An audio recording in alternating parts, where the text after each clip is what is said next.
budding guitarist. She enjoys traveling and experiencing flavors of life from different parts of the world. Thank you, Akshata, to give us time today. Now I'll move on to Vartika. So Vartika Verma is currently Global VP of Marketing at Yellow.ai, a leading chatbot and a voice bot platform. She has been working with a lot of agencies and then moved to brand side of marketing to scale a few great companies across the e-commerce and fintech domain. She has worked with brands like DirectEye, Payoneer, and Hype Messenger before. Apart from that, she is an enthusiastic cook and a painter. Hi, Vartika. It's great to have you on board today. Hi, everyone. Thanks for joining in. Coming to Adarsh. So Adarsh Norona is a director of Indian subcontinent at HubSpot. He comes with 20 plus years of experience in consulting with Indian businesses. Before HubSpot, he was heading sales function for India market for brands like Salesforce and Oracle. He is also exploring his entrepreneurial instincts with his company called Nilitech, which helps organizations learn and implement RPA technology or projects. So it's amazing to have you all today here, and I'm looking forward to this discussion. So I'm Riti Goyal. I forgot to mention about this. So I am a product marketing manager at Pepper Content, and I've been working with B2B SaaS domain from last 5 years. And having such an amazing panel to discuss content marketing with is it's amazing for me. So it's great having you all here. So I'll start with my first question. One of the biggest question which I have for the leaders I look up to when it comes to content. So I would start with Vartika. Like, what is the biggest problem you think marketers face when it comes to creating B2B product content? I think can be structured in many ways, but just to start with the basics is about, really deeply understanding the technology, what is the USP, how the sales teams are selling, what is it, pitch wise that has worked, not worked. And when we look at, just content overall, we've all talked about personas as well a lot. But what happens is that, even if you look at an enterprise segment, let's say two enterprises, Adidas versus L'Oreal, they're in very different journeys of their digital transformation. So even though you want to streamline that, hey, this is the title I'm writing for, this is the kind of use case that they would have, you'll never get it right. So the idea is to basically be very close to the market. If you're possible, get onto sales calls, be in customer events, interact with them, understand from your sales org how they are pitching. One thing which is very important is to unify that entire pitch itself. But I think the biggest challenge would be in understanding the product and getting the pulse of it.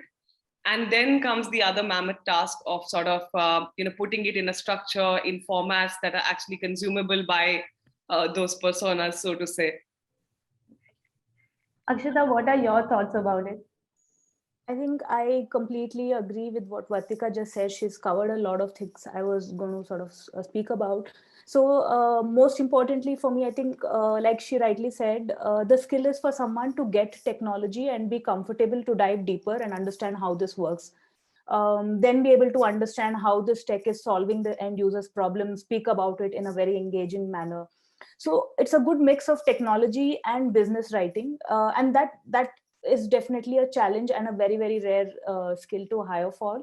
But I feel like what Vartika said, these skills can be built, or a writer can hone some of these. I think the writer or the content team just needs to look beyond search engines for research. Like she mentioned, talk to sales. Number one, try the platform, get deep into it, try different use cases, listen into sales conversations, talk to customer success team, try out competitor tools if you can, speak to clients if there is an opportunity for that, and grasp all of that to sort of put it into your writing. I think getting that context is very, very important. So thank you, Akshata, for your inputs. Adarsh, I know you come from a sales background, but then obviously HubSpot is known for creating content, and you've been working with so many marketers. So what you see as a challenge for marketers when it comes to B2B product content creation? Right, that's right above my head. I am not in any other country, I think in India. I kind of enjoy the conversation Akshata and yourself. What you said is correct. We are a big B2B product company ourselves, and we have evolved this journey pretty well, thankfully, to a lot of good minded people at the helm. I think the two important things we need to focus is the creative side of it and the digital side of it. And when you have a match, somehow some companies start looking inward a lot. They forget the customer's buying journey or the experience. So once you focus on the other side of the fence and all your thinking, the creativity and the delivery, everything is timed for that, there is a paradigm shift that will happen in any country. You don't want it to be, I think somebody in the chat mentioned about product knowledge to be very important. It is true, but it shouldn't be only product focused. You need to come across with a culture of being a thought leader, so that product's business impact becomes very important. And when you focus on being a thought leader, the content becomes original. And that is the toughest part, to be very different from others. How do you identify that competitive edge, right? Those are the things that will be important. You want to inspire.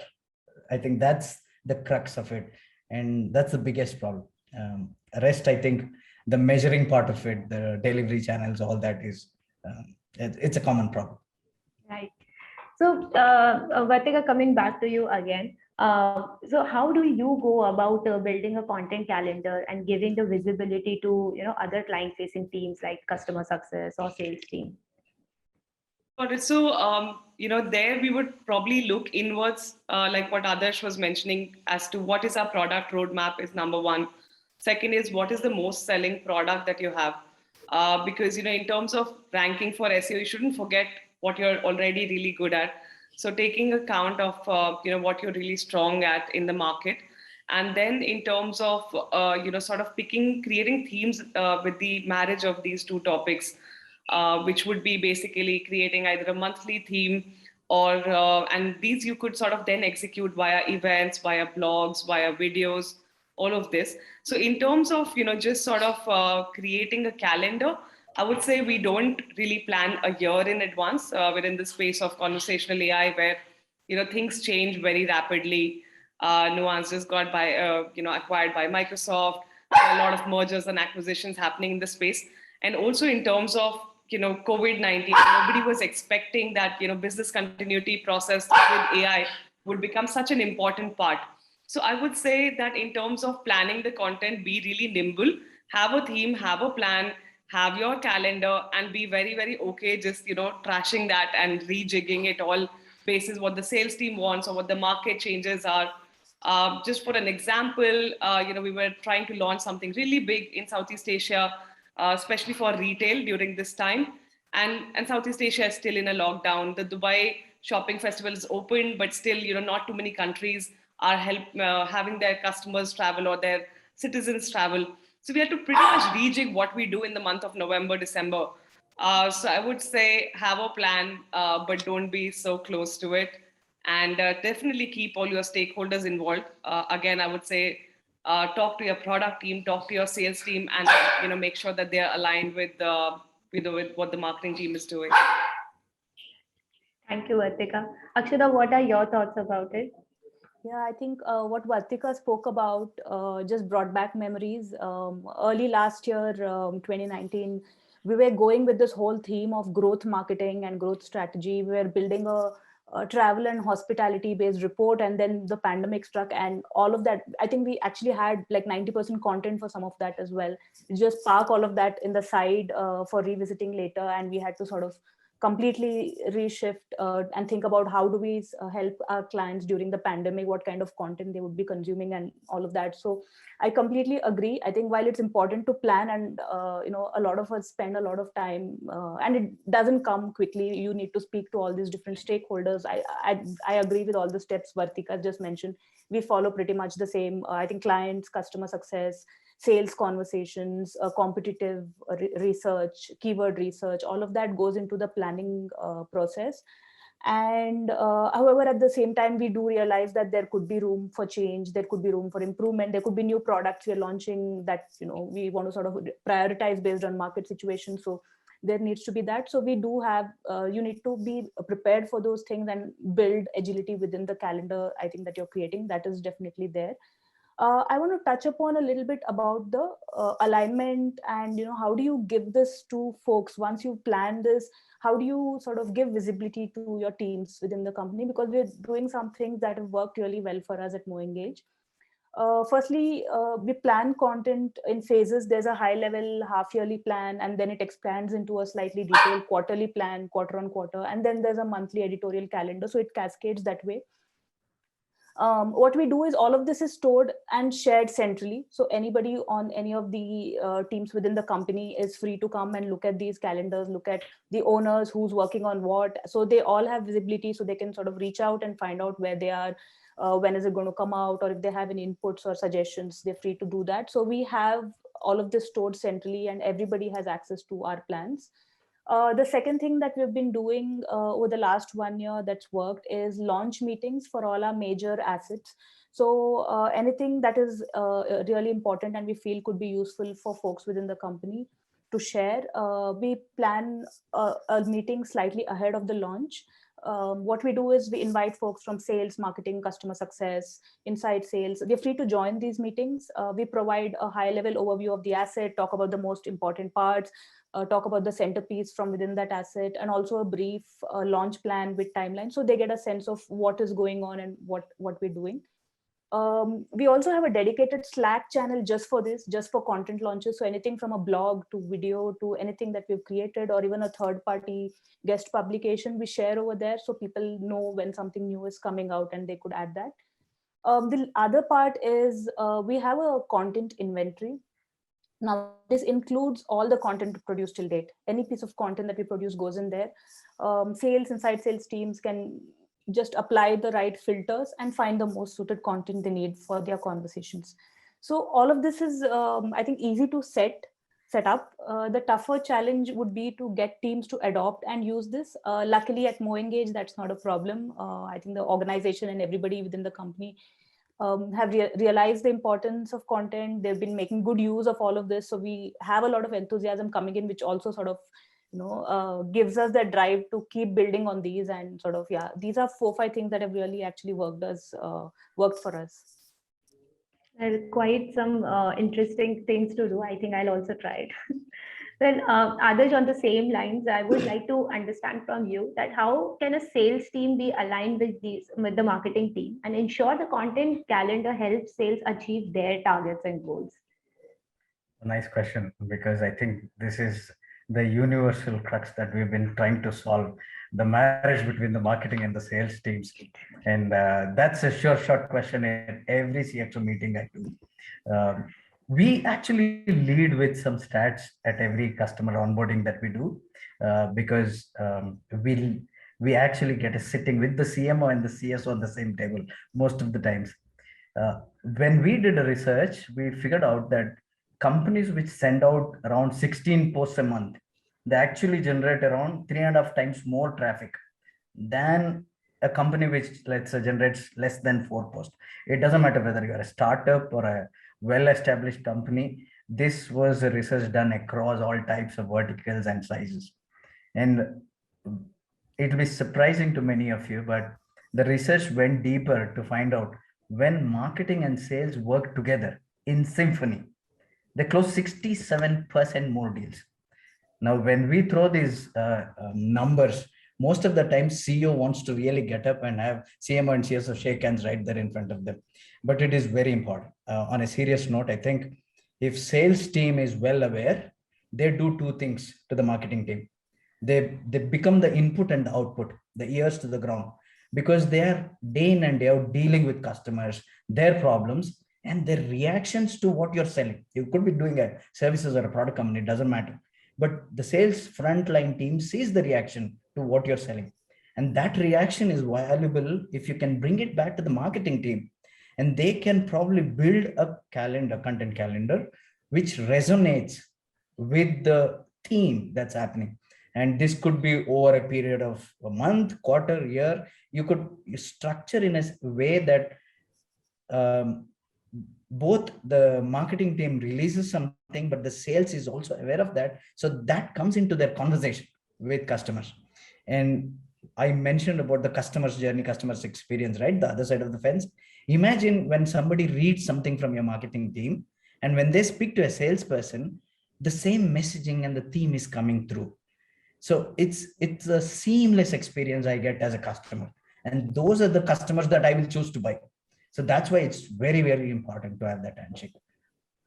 I hope this message goes to all the sales heads. And increase their forecast. Well, actually, I am surprised, not surprised, but remember that statistics is something which is good, because what I have seen that since marketers do the survey, they remember these stats, but sales team doesn't bother to even look at it. No. That's a big sin that we as sales guys do. We tend to operate in silos. That's the biggest thing that we need to solve to reduce the friction. Right. Actually, Adarsh's point reminds me about, marketing not being just very external focused. As a marketer, you have to market yourself to the sales team as well. So, Your first customer is salespeople. Exactly. Your first customer is your internal stakeholders. And a lot of times, rather than just asking the sales team about, what do you think about this feature, is this working or not? I think the digital media has given us such great access to just do small trials, like launch a video, launch an ad, change the copies, change the landing page copies, and then come down to, your own metrics that, hey, we got 10 views or we got 0 views. This is absolutely, let's say, launch day. And we want to still figure out, what will work better. You could actually use digital media very effectively at almost, very low costs to figure out what your messaging should be. And then thereby, lead with that pitch to the sales page, to the product page. So, for certain new products, we've done that at Yellow.ai, and that's worked well. And you'll be surprised, it's different for different markets. It's different for Southeast Asia, North America, India, Middle East. And we're able to sort of scale very quickly with these experiments now. And that sort of helped product teams, sales teams, and all teams across pretty much.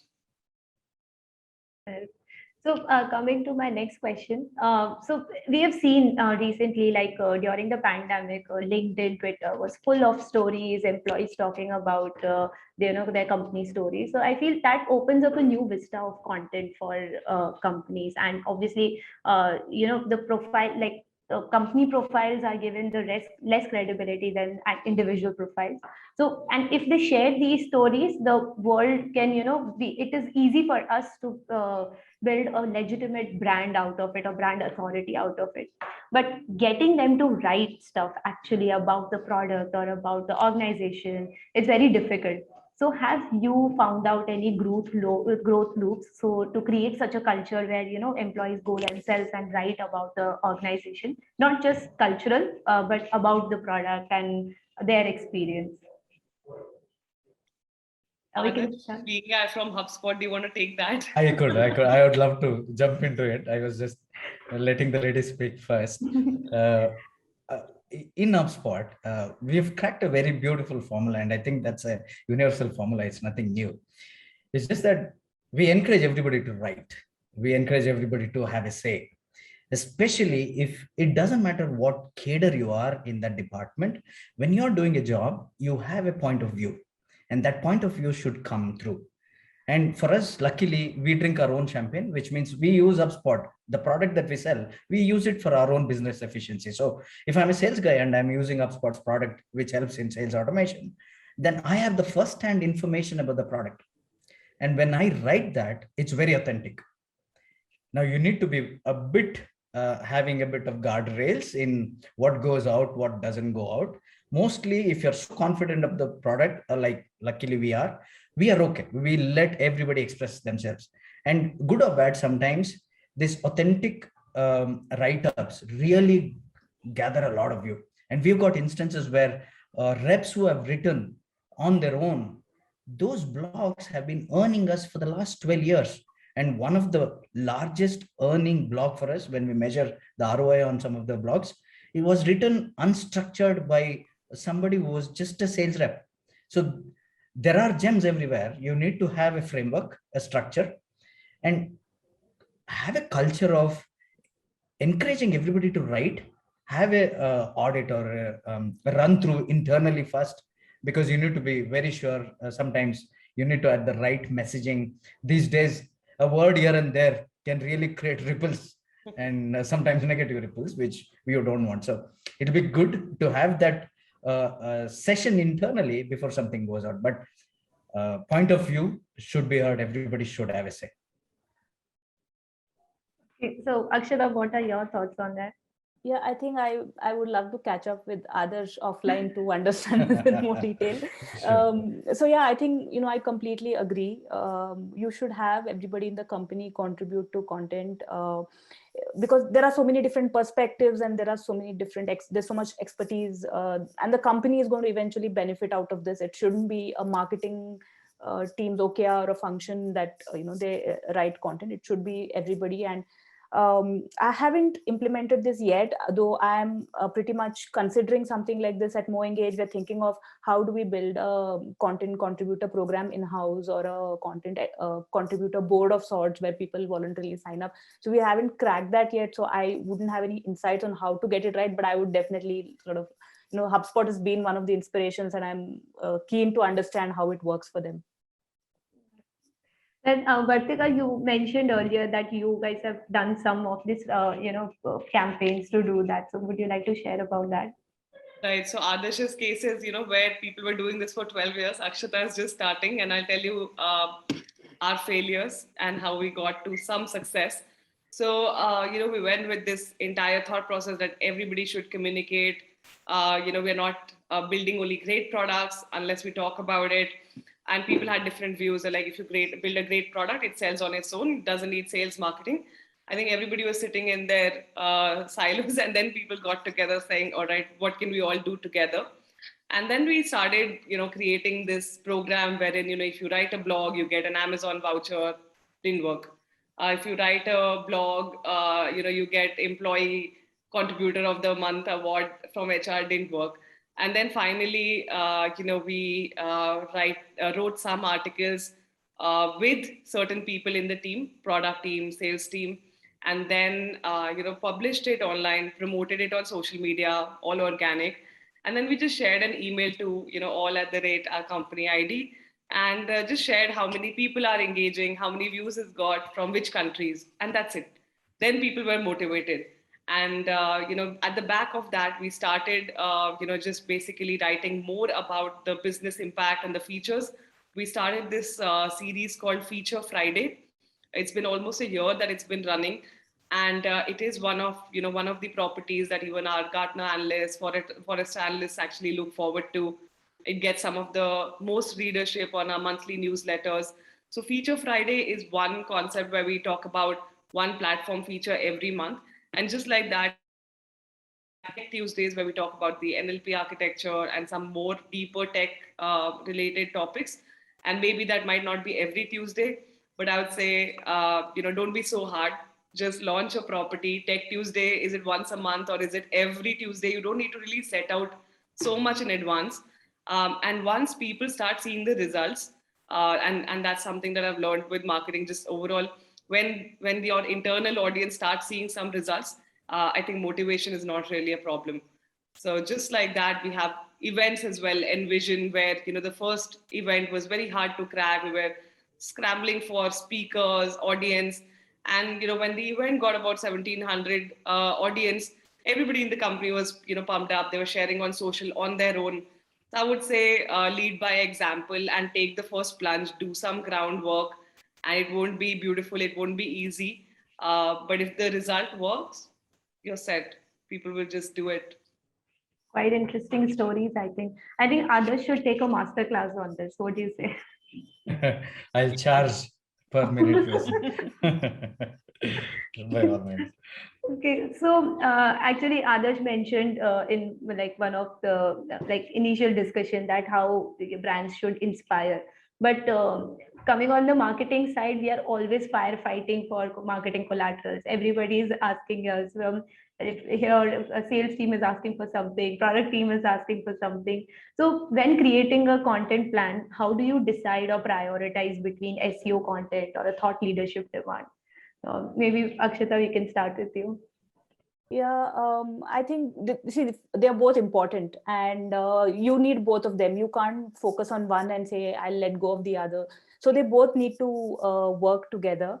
And there's a way you can sort of mix both of these. For example, one of the things we've tried doing in the past, which works, is to identify key topics, themes, keywords that are most useful for our customers or that our clients resonate the most with.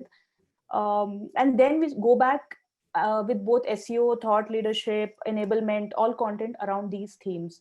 So what happens is when you do that, then everything that you do, right from events to reports to blogs to say competitor cards, everything is focused on this. So you've taken one area, you captured that, and then you move on to the next. So we do this on a half yearly cadence, decide on one or two key areas that we want to talk about, and then we build the entire content across. And this is not just the content team. Like I said, it would go into your events and your SEO and everything else, the PR and all of that.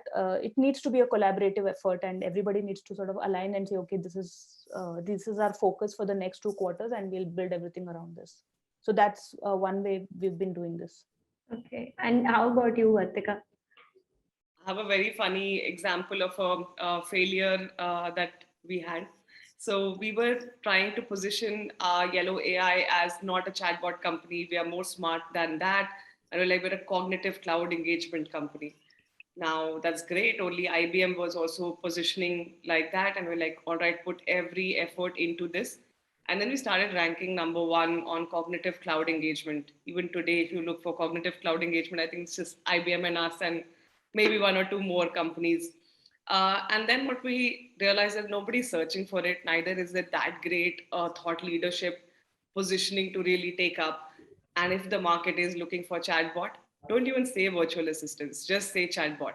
And it could be different for different markets. Like if you look at Singapore and North America, it would be more about virtual assistants. But India and certain Middle East regions, they're still looking at chatbots. And even if you offer voice bots, they still in their mind are looking for chatbots, and on the Google search are looking for chatbots. So that's one great example of how thought leadership is great, but you need to also keep in mind what the audience is looking for. And if your thought leadership topic is not like an industry topic, but you want to create a space for your own self, then probably what my learning would be like, delve deeper into it. Maybe I should have interviewed 10 more customers, ask them, what do you mean by cognitive cloud engagement? Because it so appeared that a lot of companies that were coming on a website, they're like, oh my god, these guys do something really big. I just needed something small, maybe I'll go somewhere else. So it could backfire in that way as well. And other pointers are all great, like what Akshita just spoke about sort of balancing both and having themes is a great idea. And in terms of managing SEO, I think way back, like 15 years back when I started my career, SEO was just like write the same thing everywhere, right? Control C, after every para write that word. But it's not that anymore. It's still good content, and a lot of metrics are now given to how much shares is it getting, how much time people are spending on that content piece. Are you updating regularly your top content pieces or not? So thankfully, the black hat SEO is out of our way, and there's just more good creative work to be done. And with respect to thought leadership, I would say take more time, plan that out.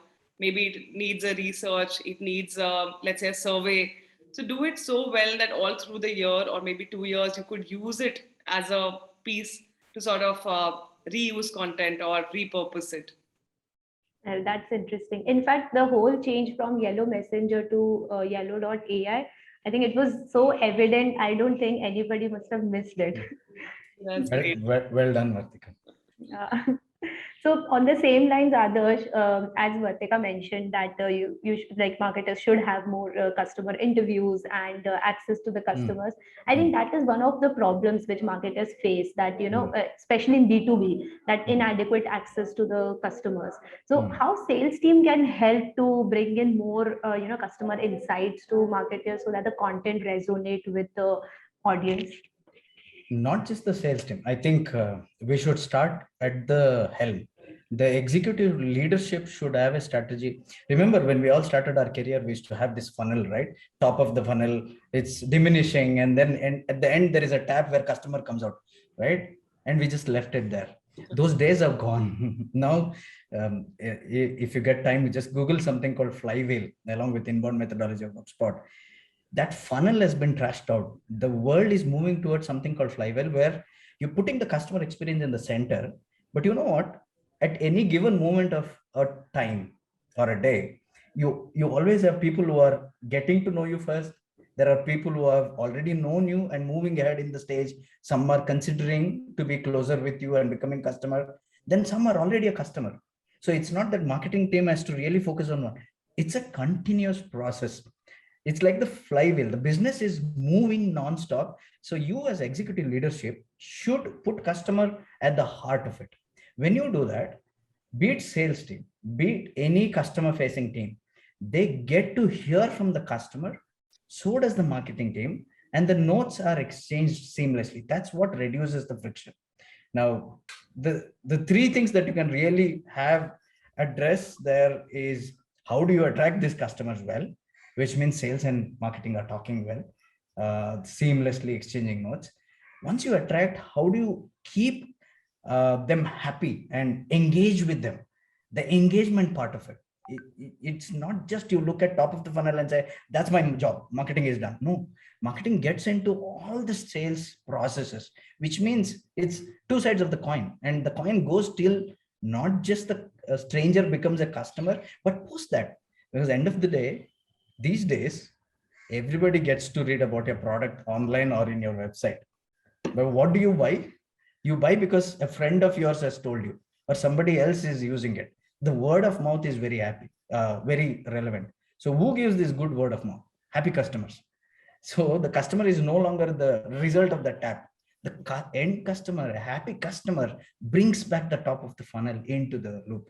So I think it's an executive decision to have the organization move in a flywheel manner, so that zero frictions between teams, and marketing gets to know everything, sales gets to know everything. Ideal world, but people are moving towards it. Well, actually, I think a lot many companies are trying to do that.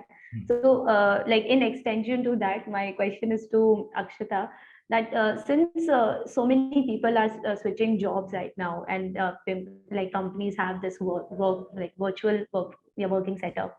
Now, for marketer, as Adarsh said, that they are part of the whole funnel, and they have to then interact with so many teams across.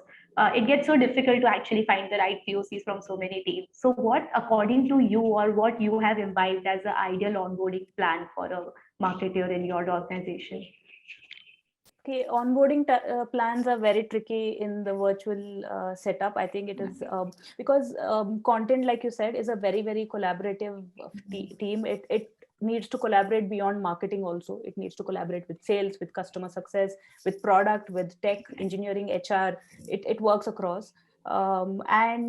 Collaboration is usually the best when people know each other. There's a certain relationship built, and there's a lot of personal engagement going on. Which of course is very difficult if someone's onboarded during this period, though of course there are initiatives where you can have these break times and people are catching up, and you can have these catch up sessions where you discuss each other's interests and you schedule certain things, which we've been trying to do. But yeah, I think the whole collaboration piece is definitely something that is very tough.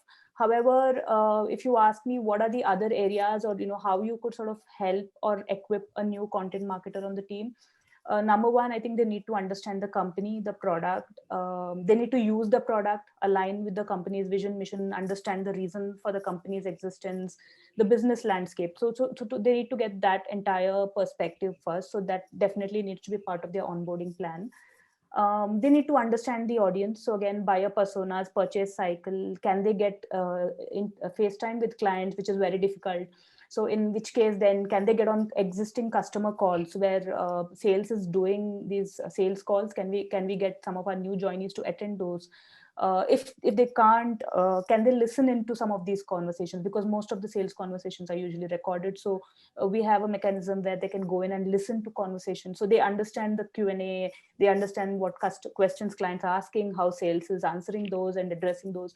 So understanding the audience and their context is number two. The third part is on the brand's alignment, which is the voice, tone, design language, how we've been writing. Because when you're writing for a brand, while you're writing as an individual, it still needs to have a lot of alignment with what the company has been saying. It can't be completely off the track. So having that alignment, so that they know, because when somebody is writing or even working with a designer or a video editor, or even with an agency, they should know the do's and don'ts and what the brand guidelines are. So alignment with the brand's guidelines, looking at content from the past, finding out what's worked, what hasn't, getting a sense of what the team has been up to in the previous weeks, months, years, and seeing what has worked for them. So to give them context of how the team has been going about. Competitive research for sure, finding out what the competitors are up to. And of course, I think the most important piece in all of this is to get to know the team, the key stakeholders within other teams, having one-on-ones or catch-ups with them, understanding the internal processes on how certain things have been moving. Because we had this challenge where when we went into the pandemic, the content team was about 3 or 4 of us. And during the pandemic, we've almost more than doubled the team size now for the content team. And we've realized that earlier it was easier to onboard someone because we could just spend time, or it was across the table. Hey, how do I upload a blog? Hey, what should I look at while creating this landing page? And then we realized that we need to document some of these now, because the constant input that I was getting, feedback that I was getting from the new joinees is, I don't know where to start, and I don't know how much I should optimize my blog. Like, should I obsess over SEO? What is an acceptable number for optimizing the SEO keywords on my blog? Are there any hacks for the landing pages? What works?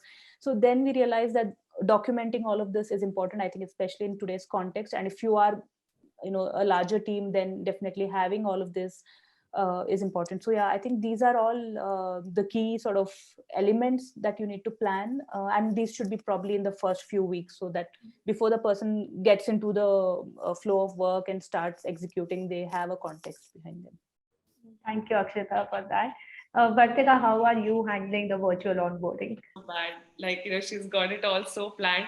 For me, it's like team members come and I'm like, oh my God, what are your ideas? What can we do? So in terms of, but I've tried to streamline, otherwise they would have quit. So just like Akshita was saying, we hired a lot of team members during COVID time. So when we left the office, we were about 5 team members in marketing, and right now we're at 25 across various parts of marketing. And what we are doing now with the content team is that when they come in, we get them involved in various calls. So the first 7 days are only calls. You don't have to put your mind on understanding what is our persona XYZ. Go get confused, talk to sales, talk to product, talk to customers, be in all meetings, and be also in analyst meetings, so that you can understand how the product is being positioned, how the business is being positioned to analysts versus journalists versus customers, and get confused, and then come up with your own understandings of what are the gaps firstly. So that's how I would start, in terms of just giving a very, very open view of where we are with respect to what is being used. Because when they go into a analyst meeting, they realize, okay, it's more deck, it's more demo videos. When they go into sales pitch, it's more like customer reviews and references. When they go into a product discussion, then they understand that, okay, these are the competitors that the product team is looking at. So I think that itself helps my job. I don't need to do any onboarding. Then they come onboarded, confused, and then we start with all of the pointers that also Akshita was talking about. Giving them the brand guidelines, talking about what are the key tenets of our business. Is it customer experience automation? Is it employee experience automation? And then going by not spending too much of the first 20 days in just explanation, but just start working on things. Launch it, see the results. So I think that's been my haphazard way of onboarding. I think getting we get a lot of insights when we are into a chaotic situation. And even if it is haphazard, if people are staying back, then I think you are actually doing it right. Yeah, I mean, if I give them that, hey, this is a blueprint, the content guys never want to read content. They just want to read like thought leadership content. They're like, oh, Vartika has made it. I'll do my own research on HubSpot. So, yeah. Yeah, actually, for content marketers, HubSpot is like go-to place. Like anything you want to search, HubSpot will be the first place. Look at others. No, I'm just taking the feedback back to my CEO. Like, lots of love from India. Okay, so I think we are running out of time. I Yeah. actually didn't realize that we have spoken so much, and it was such a lovely and like more of a enthusiastic conversation. So I think we'll take the questions now. So Pawan, if you can just First, you have to unmute yourself. Pawan. Yes, thank you so much. I think one thing I can assure that all three of you should take master classes on this topic entirely because it was so engaging and insightful to hear everything that you folks were answering. And there are some amazing questions here in the chat, and I'll just read it out, and anybody can answer the questions, whoever wants to go about it. The first question is by Akhil. He is asking, how important is social media presence for a SaaS company? And what should be the initial content marketing plan for a startup who has just launched? Anybody who wants to go first about it? Sure. So actually, social media plays a very important role in, sort of distributing some of our key content pieces. Now, it could be free social media. It could be, let's say, if you've created a white paper, advertising on LinkedIn, etc., could also be an opportunity. And I think in terms of, the power of social media with shares, likes, comments, it goes into more and more people's feed. So I would say LinkedIn is a very important part of our strategy for global markets, and Facebook is a very important part of our strategy for Cambodia, Vietnam, those markets. Instagram is more important for our retail and e-commerce kind of industry verticals. So I would say that as and when we have sort of done more marketing content pieces, let's say the Black Friday customer engagement model, then we saw, all right, Instagram takes over. If we are doing, let's say, a CX event, a future of AI event, then LinkedIn takes precedence. So I'd say you'll, as and when you discover various channels, various messages, you'll understand what works better. When we had started at GalloAI, we had one message go on all channels, and now it's not so. Different kind of messages go on Instagram versus Twitter versus Facebook versus LinkedIn. Got it. Akshita, Adarsh, do you want to add something into that? Or if not, we move to the next question. I will add just one line. Not just social media, especially for a startup, please go back to the drawing room and then have these simple questions asked loudly. Get all decision makers, product guys, everybody. Have this brainstorming session and follow these W's. Who, why, where, what. Simple. What we studied in school, right?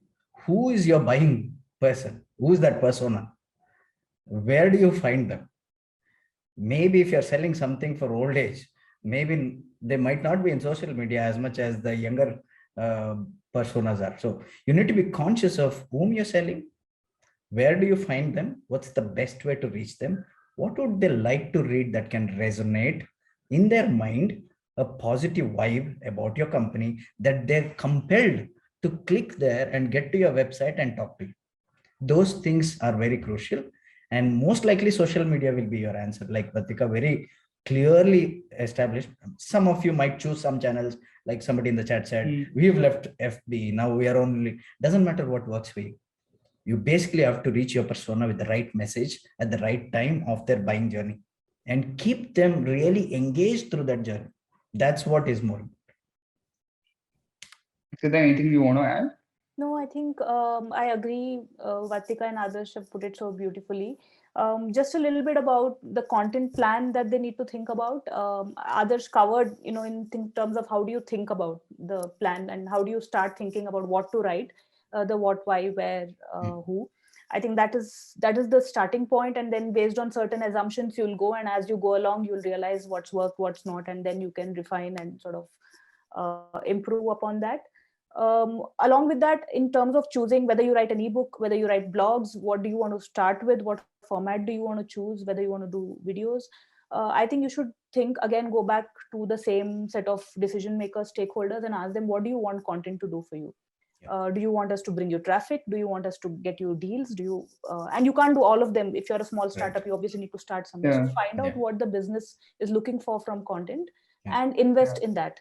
So is it awareness? Is it conversions? Is it, something in between? We already have some emails and we want to convert them. So it is nurture and start from there. And then again, it will expand as you go along. Got it.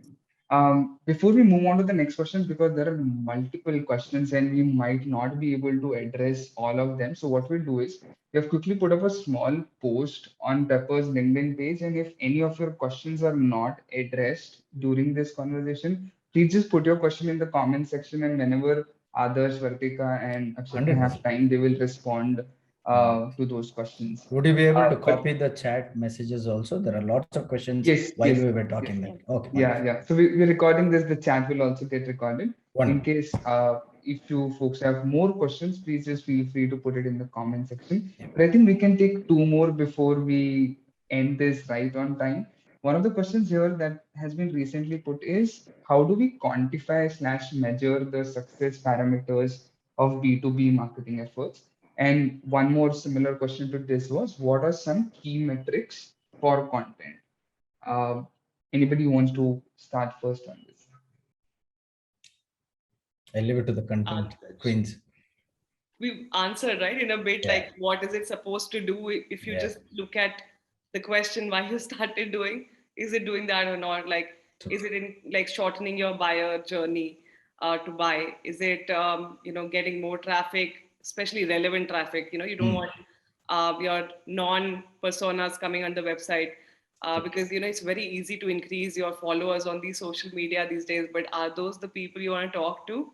If not, I mean, drop that strategy and do something better with your time and your team. So in terms of the measurement, I would say, there's no very good way of saying that, all right, somebody downloaded this white paper, then they came into the sales funnel, but it impacts overall, their company perception, the brand, the buying cycle. So like, let's say there was nothing being done and marketing came in and some content work started, even if it's small, did it impact your sales team to close the deal 1 day faster, 2 days faster? Like, I would look at it like that. I mean, there's been a lot of discussions on attribution and seeing exactly, oh, they saw this blog and then they came into the funnel. I mean, it's not so linear. People are looking at 10,000 things. People are interacting with you on social also, content also. They're at the same time talking to your sales team as well. So I would say don't worry so much about the attribution. But if you're in a role where you have to justify your attribution, I would say look at some of the key business metrics. Are you increasing your revenue? Are you shortening your buying time? Are you increasing, your reviews or social love? So those should be the things. And then how can you sort of point it back to what you're doing? Well said, Vartika. Just a line to add. One of the things we do is also measure the quality of MQLs, the qualified leads from marketing. And in HubSpot, almost maybe 70-80% of our business runs through that. And it's very important for us to figure out what messaging worked well, what channels worked well, how did a customer perceive a theme that we engaged in. Stuff like that. Really, when you want to quantify that at the end, you have to do the reverse engineering, saying, if I've closed $100, where did the $100 come from? And which ratio? Who was the best hitter in my team? Which blog was the best hitter? Stuff like that. So when you go back and do the reverse engineering, you will find the answers. You just have to keep asking who, and you will find that. Got it. I think we can have one small question because we just have like 3 more minutes. And this is a very interesting question here by Rohan, where he's asking, is it important to put a face on your thought leadership, which means like have recognizable people or like just the CEOs or CMOs, or anybody can, start with it? What's your take on this? Interesting. I mean, I was just thinking about it. Is it? I can share what HubSpot does while Vartika is thinking quickly. Most of our HubSpot blogs, you see the person who's written there is our model for that. And that's the authenticity. And sometimes celebrities work, sometimes good looking people in whatever the senses of that particular region works will work. But I think end of the day, these days, people don't really care about who is on that picture rather than what is the message that's coming across. And if there is an impact that is creating, and is that solving my problem? That is what everybody's thinking. these days content is so much that you will just pass it over if it doesn't catch that core need of yours. Yeah. Yeah, but just to add, like, I agree with that, like the generic block. But let's say if I was to talk about the NLP architecture, if I, as the marketing head, was to talk about it versus Rashid, who's the chief product officer, of course, go position, the guy who's right for the role. But overall, I agree. Like, we should never take away from the efforts of people who are writing across teams. And in terms of positioning, I've seen, there's a role for the CEO, there's a role for the CPO, there's a role for the CIO and the CTO. And if the content demands that, like let's say if you're going to Tech Sparks and you don't put your tech leader ahead, then you're losing the point, because people are going to ask those kind of questions. They're going to be wanting to know more about artificial intelligence rather than just hearing that it's called AI. They're going to go deeper into it. So I would say, where you need it, yes, and where you're writing a white paper or ebook, nobody's going to come to the end of the 40th page to read who's written it and then read. So yeah, take your call and discretion, and do build your profiles for some of your leaders. It does go a long way. Actually, anything you want to add on that? I think I agree with both of them. It is everybody, nobody really cares as much who's the author of this piece. If they like something, they like something, and they probably associate with the brand. At the same time, what Vartika mentioned about having that one, or the leadership definitely helps, because you definitely want that visibility for the leadership, Right. especially when you're moving into the enterprise. So it's a balance, and I would say it needs to exist. You can't just post everything in your CEO's name, because that also wouldn't make sense. People would see through it. So I think based on managing the company is only right. Yeah. Unless the CEO is writing everything himself. Right. Yeah, so it needs to come out. Even I think if you're publishing in the leader's name, it needs to have their perspectives. I can't sit down and write for my CTO, because it would just not make sense, right? So the core or the core thoughts or the messages definitely need to come from there, and then maybe the content team can help polish, improve, whatever, use the language skills. But even these opinion pieces definitely need to originate from the leaders. Actually, our leaders were not writing these opinion pieces. So we wrote something which is so not technical. Their blood boiled and they're like, we'll write it. And it got done. So, Sorry. Thank you so much for answering but I think it was a very interesting question. Thanks, Rohan, for asking that. And this is for the audience, if any of your questions are not addressed here, please I'm just putting the link of the LinkedIn post once again. Just go ahead and put your questions in the comment, and Adarsh, Akshata, and Vartika will make sure whenever they get time next, they can reply to all your comments. Thank you once again, Adarsh, Akshata, and Vartika, for being here. It was a very, very interesting conversation. And just for the audience, once again, we'll share the recording of this also, and we'll upload it on YouTube. So don't worry about that in case you missed some bits and pieces of it. And you will get an automated email from Luma, and just give us and rate the session as to if you found this valuable, insightful, and that would just help us to organize more such sessions later in the coming weeks. But once again, thank you so much, everyone who joined in, and thank you so much to the guests as well. Thank you. Thank you. Bye. Thank you.